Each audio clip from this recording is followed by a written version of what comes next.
அஸ்ஸலாமு அலைக்கும் வரஹ்மத்துல்லாஹி வபரகாத்துஹ். அளவற்ற அருளாளனும் நிகரற்ற அன்புடனும் ஆகிய அல்லாஹிற்கே எல்லா புகழும். ஏது இறைவனின் சாந்தியும் சமாதானமும் நம் அனைவரின் மீதும் என்றென்றும் உண்டாவதாக. ஆமீன். அல்ஹம்துலில்லாஹ். லாஸ்ட் வீடியோவில் யாரெல்லாம் எனக்காக துவா செய்யுங்கன்னு சொல்லியிருந்தீங்களோ அவங்க ஒவ்வொருத்தருக்காகவுமே நான் துவா செஞ்சேன். எனக்காகவும் நீங்கள் துவா செய்யுங்க. ஒரு முஸ்லீம் இன்னொரு முஸ்லீமுக்காக மறைமுகமாக கேட்கக்கூடிய துஆ அல்லாஹ்விடத்தில் உடனே கபூல் செய்யப்படுது. மேலும் பக்கத்தில் ஒரு வானவர் நின்று கொண்டு யா அல்லாஹ் இவருக்கும் அதே போல கொடு அப்படின்னு கேட்குறாங்க. இன்ஷா அல்லாஹ் துஆவின் மூலம் ஒன்றிணைவோம். இன்றைக்கி என்ன பார்க்க போகிறோம் அப்படின்னா, சிறப்பான 10 திக்ருகளோட சிறப்புகளை பற்றி ரசூலா சொல்லியிருக்காங்க. அது என்ன சிறப்புகள் அந்த திக்ருக்கு இருக்குது அப்படிங்கிறத பற்றி பார்ப்போம்.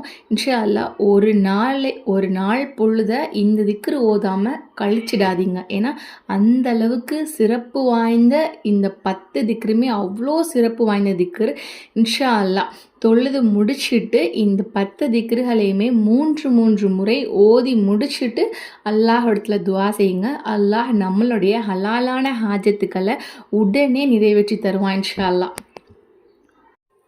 நம்ம ஏற்கனவே பார்த்துருக்கோம். இப்போ நம்மளுடைய துவா கபுலாகலை, நம்ம அதிகமாக பாவம் செஞ்சிட்ருக்கோம், அல்லாஹுக்கு நன்றி செலுத்துறது கிடையாது அப்படிங்கிற மாதிரி பார்த்தோம். அடுத்தவரின் மீது தப்பான எண்ணம் கொள்றதை விட்டு நான் அவங்களை எச்சரிக்கை செய்கிறேன் அப்படின்னு ரசூல்லா சொன்னாங்க. இப்போது நம்மளுடைய பார்வையில் ஒருத்தவங்க நிறைய தப்பு பண்ணியிருப்பாங்க. அப்போது ஆனால் இப்போ அவங்க அந்த தப்பை ரியலைஸ் பண்ணிவிட்டு இப்படி பண்ணிட்டோம், நம்ம பண்ணியிருக்க கூடாது அப்படின்னு நினச்சி அந்த தப்பை விட்டுட்டு அல்லாஹ்விடத்தில் தௌபா செஞ்சு அல்லாஹ்வின் பக்கம் மீண்டிருக்கலாம். அதன் காரணமாக நம்மளை விட அல்லாஹு தாலா அவங்கள தரஜா உயர்த்தி வச்சுருப்பான். ஆனால் நம்ம என்ன பண்ணுவோன்னா, இல்லை அவங்க அப்படியே தான் இப்போவும் இருக்காங்க அப்படின்னு சொல்லிட்டு நம்ம அவங்கள ஏளனமாக பார்க்குறதோ பேசுகிறதோ கூடாது. ஏன் அப்படின்னா எல்லாமே நம்ம ஓட்டை பையில் நன்மைகளை சேர்க்கறது மாதிரி. இப்போ ஒரு ஓட்டை வாளி இருக்குது. அந்த ஓட்டை வாளியில் எவ்வளோ தண்ணீர் நிரப்பினாலும் என்ன பண்ணும், நம்மளுக்கு தான் நஷ்டம். அது மாதிரி நம்ம நன்மைகளை செய்கிறோம், ஆனாலும் அதுக்கு ஈடாக பாவங்களையும் பண்ணுறோம். இப்போது நம்ம தொழுகிறோம், ஓதுகிறோம், ஜக்காத்து கொடுக்குறோம், ஹஜ்ஜு செய்கிறோம், 24 மணி நேரமும் நின்று வணங்கி அல்லாஹ்வை தொழுகிறோம். ஆனாலும் புறம் பேசுகிறோம், மித்தவங்களை ஏளனமாக பார்க்குறோம், மித்தவங்களை பற்றி தப்பான எண்ணத்தை வச்சுருக்கோம். இந்த எண்ணத்துலேருந்தே தயவு செஞ்சு நம்ம வெளியில் வருவோம் இன்ஷா அல்லாஹ். ஏன் அப்படின்னா அந்த எண்ணம் நம்மளை வாழ விடாது. இன்னொன்று, அடுத்தவங்க சந்தோஷமாக இருந்தாங்க அப்படின்னா அந்த சந்தோஷம் நமக்குள்ளேயும் சந்தோஷமாக இருந்துச்சு அப்படின்னா நம்மளுடைய உள்ளம் ஆரோக்கியமாக இருக்குது அப்படின்னு அர்த்தம். இப்போ அடுத்தவங்க சந்தோஷமாக இருக்காங்க, அவங்களுக்கு எல்லாமே கிடச்சிருச்சு அப்படின்னா நம்மளோட உள்ளம் அவனுக்கு மட்டும் இப்படி கிடச்சிருச்சு, அவனுக்கு மட்டும் இப்படிலாம் நல்லது நடக்குது அப்படின்னு நினச்சிருச்சுன்னு வைங்களேன், நம்மளோட உள்ளம் நோய்வாய்ப்பட்டிருக்கு அப்படின்னு அர்த்தம். உள்ளங்களை அழகுபடுத்துவோம் இன்ஷா அல்லாஹ். அடுத்தவங்க நல்லா இருக்கிறனால நம்மளுக்கு என்ன லாஸ் ஆகிட போகுது? இல்லை அவங்க சந்தோஷமாக இருக்கனால நம்மளுக்கு கஷ்டம் வந்துட போதா? இல்லை அவங்களுடைய சந்தோஷம் நம்மளுக்கு ஏன் கஷ்டத்தை கொடுக்கணும்? டிப்ஸ் சொல்கிறேன், அதை ஃபாலோ பண்ணி பாருங்கள். உங்களுடைய உள்ளம் எப்படி நல்லா இருக்குது, எப்படி சந்தோஷமாக இருக்குது அப்படிங்கிறத மட்டும் பாருங்கள் இன்ஷா அல்லாஹ். இப்போ ஒருத்தவங்க சந்தோஷமாக இருக்காங்களா, நீங்கள் மனசளவில் நினச்சி பாருங்களேன். அல்ஹம்துலில்லாஹ், பாரக்கல்லாஹ், இவங்க சந்தோஷமாக இருக்காங்க, இன்ஷா அல்லாஹ் இதே மாதிரி சந்தோஷத்தை இறைவன் எனக்கும் கொடு, இவங்களும் சந்தோஷமாக இருக்கணும் அப்படின்னு மட்டும் நீங்கள் நினச்சி பாருங்களேன். எப்படி ஒவ்வொரு வெற்றியும் ஒவ்வொரு சந்தோஷமும் உங்களை தேடி வருதுன்னு மட்டும் பாருங்கள். ஏன்னா உள்ளத்தை அழகுபடுத்தணும் அப்படின்னாவே நம்மளோட வாழ்க்கை நிச்சயம் அழகாயிரும். இன்ஷா அல்லாஹ் கண்டிப்பாக உள்ளத்தை அழகாக வச்சுக்கிறோம். மனுஷனுக்கு எவ்வளோ ஆசை அப்படின்னா ரசூலா சொல்கிறாங்க, ஆதமுடைய மகனின் வாயை மண்ணை தவிர வேறு எதுவுமே நிரப்பாது அப்படின்னு சொல்லியிருக்காங்க. அதிக ஆசை, பேராசை, வேணும் வேணும் வேணும், நிஜமாக போதும் அப்படிங்கிற மனம் தான் பொன் செய்யும் மரணம் சொல்லியிருக்காங்க. ஸோ நீங்கள் எப்போல்லாம் அல்லாஹ்விடத்தில் இது கொடுத்தியே, இதுக்கே ரொம்ப நன்றி, இது கூட இல்லாமல் இருக்காங்களே, அப்போது இதை விட நான் உயர்வாக நீ வச்சிருக்கியே அப்படின்னு அல்லாஹ்வுக்கு நன்றி செலுத்துங்க. ஒவ்வொரு பொருளுமே எப்படி உங்களை தேடி வருது அப்படிங்கிறத மட்டும் பாருங்கள் இன்ஷா அல்லாஹ். மனிதன் இன்னொரு மனிதன்கிட்ட இருந்து நம்மளுக்கு கிடைக்கலையே அப்படின்னு ஆசைப்படாதது ஒன்று தான், அது மரணம் மட்டும்தான். அதன் மீது மட்டும்தான் பொறாமப்படாமல் இருக்கோம். மிச்சம் எல்லாமே வந்து பொறாமப்பட்டுரும். இப்போ பொறாமப்பட்டதுனால நம்மளுக்கு பாவம் அதிகமாகுது. இப்போது பாவம் ப்ளஸ் நம்மளோட மனசு கஷ்டப்படுது. ப்ளஸ் வந்து நம்மளுக்கு பொறாமையின் காரணமாக நம்மளுக்கு பாவம். இப்போ நம்ம பொறாமப்பட்டோம்னா அதன் மூலமாக நம்மளுக்கு பாவம் ஏற்படும், அவ்வளோதான். இதுவே நம்ம மனசை வந்து அவங்க நல்லா இருக்காங்களா, அல்ஹம்துலில்லாஹ், அவங்க நல்லா இருக்கட்டும் இறைவா, அது மாதிரி நானும் சந்தோஷமாக இருக்கணும் அப்படின்னு கேட்டு பாருங்களேன். இன்ஷா அல்லாஹ் உங்களுக்கு இந்த சந்தோஷத்தை நீ அதிகப்படுத்து அப்படின்னு நீ கேட்டு பாருங்களேன்.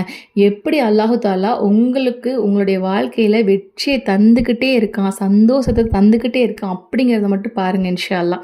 இன்றைக்கி அந்த வகையில் நம்ம என்ன பார்க்க போகிறோன்னா 10 திக்ர். இந்த 10 திக்ரை ஓதாமல் நம்ம வந்து தொழுத இடத்தை விட்டு எந்திரிக்கவே வேணாம். ஏன்னா அந்தளவுக்கு சிறப்பு வாய்ந்த இந்த 10 திக்ர். ஃபஸ்ட்டு வந்து சுப்ஹானல்லாஹ். சுப்ஹானல்லாஹ்வுடைய அர்த்தம் என்ன? அல்லாஹ் தூயவன். இது ஓதுறனால 1000 நன்மை நம்மளுக்கு எழுதப்படுது. அது இல்லைன்னா 1000 தவறு நம்மளை விட்டு மன்னிக்கப்படுது. ரெண்டாவது அல்ஹம்துலில்லாஹ். அல்ஹம்துலில்லாஹ். அல்ஹம்துலில்லாஹ். எல்லா புகழும் அல்லாஹுக்கே. இதோட சிறப்பு என்னென்னா நன்மை மற்றும் தீமைகளை நிறுக்கக்கூடிய தராசை நிரப்பக்கூடியது. அதாவது மீசான் தராசையே இந்த அல்ஹம்துலில்லாங்கிற வார்த்தை நம்மளுக்கு நிரப்பிடுமா. மூணாவது அல்லாஹு அக்பர். அல்லாஹு அக்பர். அல்லாஹு அக்பர். இதோட பொருள் என்னென்னா அல்லாஹ் மிகப்பெரியவன். இதோட சிறப்பு ஒவ்வொரு வார்த்தைக்கும் தர்மம் செய்த நன்மை கிடைக்குமா. நாலாவது சுப்ஹானல்லாஹி வல்ஹம்துலில்லாஹி. சுப்ஹானல்லாஹி வல்ஹம்துலில்லாஹ். சுப்ஹானல்லாஹி வல்ஹம்துலில்லாஹ். இதோட பொருள் என்னென்னா அல்லாஹ் தூயவன், எல்லா புகழும் அவனுக்கே உரியது. அல்லாஹ் தூயவன், எல்லா புகழும் அவனுக்கே உரியது. அல்லாஹ் தூயவன், எல்லா புகழும் அவனுக்கே உரியது. இதோட சிறப்பு என்னன்னா வானங்கள் மற்றும் பூமிக்கிடையேயுள்ள இடத்தை நிரப்பிவிடக்கூடிய அளவுக்கு அபரிமிதமான நன்மைகளை கொண்டதான். அதாவது வானத்துக்கும் பூமிக்கும் உள்ள இடம், எவ்வளோ இடம் இருக்குது, வானம் எங்கே இருக்குது, அந்த அளவுக்கு நன்மைகளை வந்து நம்மளுக்கு கொண்டு வருமா. அஞ்சாவது சுப்ஹானல்லாஹி வபிஹம்திஹ். சுப்ஹானல்லாஹி வபிஹம்திஹ். சுப்ஹானல்லாஹி வபிஹம்திஹ். இதோட பொருள் என்னென்னா அல்லாஹ் தூயவன் என்று போற்றி துதிக்கின்றேன். இதோட சிறப்பு என்னென்னா கடலின் நுரையளவிற்கு அதிகமாக பாவங்கள் இருந்தாலும் அனைத்துமே மன்னிக்கப்படுமா. நம்ம வந்து இஸ்திக்ஃபாரில் பார்த்துருப்போம். இந்த சுப்ஹானல்லாஹி வபிஹம்திஹும் நம்ம ஓதுனோம் அப்படின்னா இதுவும் நம்மளுக்கு இஸ்திக்ஃபார் தான். நம்மளோட கடலின் நுரையளவு நம்ம பாவம் செஞ்சுருந்தா கூட அல்லாஹு தஆலா நம்மளுடைய பாவத்தை மன்னிச்சிருவான். ஆறாவது சுப்ஹானல்லாஹி வபிஹம்திஹ். சுப்ஹானல்லாஹில் அலீம். சுப்ஹானல்லாஹி வபிஹம்திஹ். சுப்ஹானல்லாஹில் அலீம். சுப்ஹானல்லாஹி வபிஹம்திஹ். சுப்ஹானல்லாஹில் அலீம். இதோட அர்த்தம் என்னென்னா கண்ணியமிக்க அல்லாஹ்வை துதிக்கின்றேன், அவனை போற்றி புகழ்ந்து துதி செய்கின்றேன். இதோட சிறப்பு என்ன? நன்மை தீமை நிறுக்கப்படும் மீசான் தராசில் ரொம்ப கனமானது, அளவற்ற அருளாளனுக்கு பிரியமானது. அல்லாஹுக்கு மிக மிக மிக பிரியமான வார்த்தை இந்த சுப்ஹானல்லாஹி வபிஹம்தி சுப்ஹானல்லாஹில் அலீம். அப்போது இதை ஓதி கேட்கும்போது அல்லாஹு தாலா நம்மளுடைய எல்லா தேவைகளையுமே நிறைவேற்றுவான் இன்ஷா அல்லாஹ். ஏழாவது அல்லாஹு அக்பர் கபீரா வல்ஹம்துலில்லாஹி கசீரா சுப்ஹானல்லாஹி புக்ரத வ அசீலா. அல்லாஹு அக்பர் கபீரா வல்ஹம்துலில்லாஹி கசீரா சுப்ஹானல்லாஹி புக்ரத வ அசீலா. அல்லாஹு அக்பர் கபீரா வல்ஹம்துலில்லாஹி கசீரா சுப்ஹானல்லாஹி புக்ரத வ அசீலா.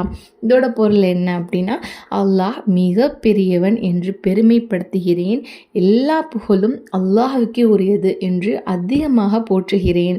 இதோட சிறப்பு என்னன்னா இதுக்காக வானத்தின் வாசல்கள் திறக்கப்படுதான், இறை அருள் நம்மளுக்கு அதிகமாக கிடைக்கிது. அதாவது அல்லாஹோட அருளையே பெற்றுத்தரக்கூடிய ஒரு சிறந்த ஒரு திக்ர். எட்டாவது அல்ஹம்துலில்லாஹி ஹம்தன் கசீரன் தொய்யிபன் முபாரக்கன் ஃபீஹ். அல்ஹம்துலில்லாஹி ஹம்தன் கசீரன் தொய்யிபன் முபாரக்கன் ஃபீஹ். அல்ஹம்துலில்லாஹி ஹம்தன் கசீரன் தொய்யிபன் முபாரக்கன் ஃபீஹி. பொருள் என்னன்னா தூய்மையும் வளமும் வாய்ந்த அதிகமான புகழ் அனைத்தும் அல்லாஹுக்கே உரியது. சிறப்பு என்னன்னா 12 மலக்குகள் இதை இறைவனிடம் கொண்டு செல்ல போட்டி போடுற அளவுக்கு நிறைந்துதான்.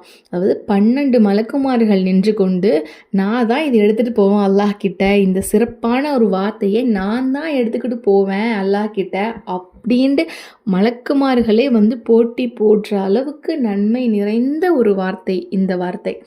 9வது, லா இலாஹ இல்லல்லாஹு வஹ்தஹு லா ஷரீக லஹு லஹுல் முல்கு வ லஹுல் ஹம்து வ ஹுவ அலா குல்லி ஷைஇன் கதீர். லா இலாஹ இல்லல்லாஹு வஹ்தஹு லா ஷரீக லஹு லஹுல் முல்கு வ லஹுல் ஹம்து வ ஹுவ அலா குல்லி ஷைஇன் கதீர். லா இலாஹ இல்லல்லாஹு வஹ்தஹு லா ஷரீக லஹு லஹுல் முல்கு வ லஹுல் ஹம்து வ ஹுவ அலா குல்லி ஷைஇன் கதீர். இது 3 முறை ஓதுங்க. நம்ம 100 முறை ஓதுனோம் அப்படின்னா இதோட அர்த்தம் என்னென்னா, அல்லாஹ்வை தவிர வேறு இறைவன் இல்லை, அவன் தனித்தவன், அவனுக்கு இணை யாரும் இல்லை, அவனுக்கே ஆட்சி அதிகாரம் உரியது, அவனுக்கே புகழ் அனைத்தும் உரியன, அவன் அனைத்தின் மீதும் ஆற்றல் உள்ளவன். இதோட சிறப்பு என்னன்னா, 10 அடிமைகளை விடுதலை செய்ததற்கு சமம். மேலும் 100 நன்மை நம்மளுக்கு எழுதப்படுமா, 100 தவறு நம்மளுக்கு அளிக்கப்படுமா. இந்த நாளின் மாலை நேரம் வருவர ஷைத்தானிடமிருந்து பாதுகாக்கும் அரணாவும் நம்மளுக்கு இருக்குமா. 10வது, சுப்ஹானல்லாஹி வ பிஹம்திஹ் அதத ஹல்கிஹி வ ரிலா நஃப்ஸிஹ் வ ஸீனத அர்ஷிஹ் வ மிதாத கலிமாத்திஹ். சுப்ஹானல்லாஹி வ பிஹம்திஹ் அதத ஹல்கிஹி வ ரிலா நஃப்ஸிஹ் வ ஸீனத அர்ஷிஹ் வ மிதாத கலிமாத்திஹ். சுப்ஹானல்லாஹி வ பிஹம்திஹ் அதத ஹல்கிஹி வ ரிலா நஃப்ஸிஹ் வ ஸீனத அர்ஷிஹி வ மிதாத கலிமாத்திஹி. அதோட பொருள் என்னென்னா, அல்லாஹுடைய படைப்புகளின் எண்ணிக்கை அளவுக்கும், அவன் உவக்கும் அளவுக்கும், அவனது அரியணையின் எடை அளவுக்கும், அவனுடைய சொற்களின் எண்ணிக்கை அளவுக்கும் அல்லாஹ்வை போற்றி புகழ்ந்து அவனை தூயவன் என துதிக்கின்றேன். சுப்ஹானல்லாஹ். இதோட பொருளை பார்த்தீங்களா? அல்லாஹுடைய படைப்புகளின் எண்ணிக்கை அளவுக்கு எவ்வளோ அல்லாஹு தஆலா படைச்சி வச்சுருக்கான். அது உவக்கும் அளவுக்கும், அவனது அரியாசனை, அதாவது அவனுடைய அரிசின் அரியாசனை எடை அளவுக்கும், அவனுடைய சொற்களின் எண்ணிக்கை அளவுக்கும் அல்லாஹ்வை போற்றி புகழ்ந்து நான் அவனை தூயவன் அப்படின்னு நான் துதிக்கிறேன் அப்படின்னு நம்ம கேட்குறோம் அல்லாஹ் கிட்ட. இந்த மாதிரி அல்லாஹை நம்ம புகழ்ந்து கேட்கும்போது அல்லாஹு தஆலா நம்ம அனைவருக்குமே நம்ம கேட்கக்கூடிய எல்லா துஆக்களையுமே கபூல் செய்வான். சரி, இப்போ ஒரு கொஷின் கேட்குறேன். அவனு அந்த அரியாசனத்தின் எடையளவுக்கும் வந்தனால அல்லாஹுடைய அர்ஷை எத்தனை மலக்குகள் சுமக்கிறாங்க அப்படிங்கிறதான் கேள்வி. இன்ஷா அல்லாஹ் தெரிஞ்சவங்க கீழே வந்து கமெண்ட் பண்ணுங்கள். இதோட சிறப்பு என்ன அப்படின்னா, ரசூல் ஸல்லல்லாஹு அலைஹி வஸல்லம் அவங்களுடைய மனைவியில் ஒருத்தவங்க ஜுவைரியா ரலியல்லாஹு அவங்க வந்து இந்த ஹதீஸ் அறிவிச்சிருக்காங்க. ரசூல் ஸல்லல்லாஹு அலைஹி வஸல்லம் அவங்க சுபுஹ் தொழுகைக்கு பின்னாடி அதிகாலையில் வந்து என்கிட்ட இருந்து புறப்பட்டு போனாங்க. அப்போது நான் தொழுற இடத்துல உட்காந்துருந்தேன். அப்புறம் வந்து அவங்க வந்து முற்பகலில், அதாவது லுஹர் தொழுதுட்டு வந்தாங்க. அப்போவும் நான் அதே இடத்துல உட்காந்துருந்தேன். அப்போ என்கிட்ட கேட்டாங்க, நான் உங்ககிட்ட இருந்து இங்கேருந்து போனதுலேருந்து நீ இப்படி தான் உட்காந்துட்ருக்கியா அப்படின்னு கேட்டாங்க. அதுக்கு நான் ஆமாம் அப்படின்னு சொன்னேன். அதுக்கு ரசூல் ஸல்லல்லாஹு அலைஹி வஸல்லம் சொன்னாங்க, நான் வந்து உன்கிட்ட இருந்து சென்றதுக்கு பிறகு இந்த 4 துதிச்சொற்களை 3 முறை சொன்னேன். அதை வந்து நீ உட்காந்து இப்போ பண்ணிகிட்ருக்க, இந்த சுபுகிலேருந்து இப்போ லுகர் வரைக்கும் பண்ணிகிட்டு இருந்தல்ல, அதையே மிகச்சிரும் அந்த 3 வார்த்தை, அதாவது அந்த 4 வார்த்தையை 3 முறை சொன்னால் நீ சுபுகிலேருந்து லுகர் வரைக்கும் சொன்னதை விட அது ரொம்ப சிறப்பான வார்த்தை அப்படின்ட்டு சொன்னாங்க. அதுதான் இந்த வார்த்தை சுப்ஹானல்லாஹ். எவ்வளோ பெரிய ஒரு வார்த்தை இந்த வார்த்தை. இன்ஷா அல்லாஹ் இந்த வார்த்தைகளை கொண்டு அல்லாஹ்வை நம்ம அழைச்சோன்னா அல்லாஹு தஆலா உடனே அவனே இறங்கி வந்து நம்மளுக்கு நம்மளுடைய துஆக்கு பதில் அளிப்பான். இன்ஷா அல்லாஹ் கண்டிப்பாக இந்த ஒரு 10 திக்ருகளை கண்டிப்பாக ஓதுங்க. தொழுது முடிச்சுட்டு ஓதுங்க. நம்மளுக்கு வந்து இப்போ தொழுகை இல்லாத டைமில் கூட அந்தந்த நேரத்தில் உட்காந்து திக்ரு செய்யக்கூடிய பழக்கத்தை ஏற்படுத்துங்க. யா அல்லாஹ் இது யாருக்கெல்லாம் பயனுள்ளது அப்படின்னு நினைக்கிறீங்களோ அவங்க கூட கண்டிப்பாக ஷேர் பண்ணிக்கோங்க. அல்லாஹ் நம் அனைவரது ஹலாலான ஹாஜத்துக்களையும் நிறைவேற்றி தருவான் நான் என்று துவா செய்தவளாக விடைபெறுகிறேன். வ ஆஹி தவானா அல்ஹம்துலில்லாஹி ரபில் ஆலமீன். அஸ்ஸலாமு அலைக்கும் வரஹ்மத்துல்லாஹி வபரகாத்துஹு.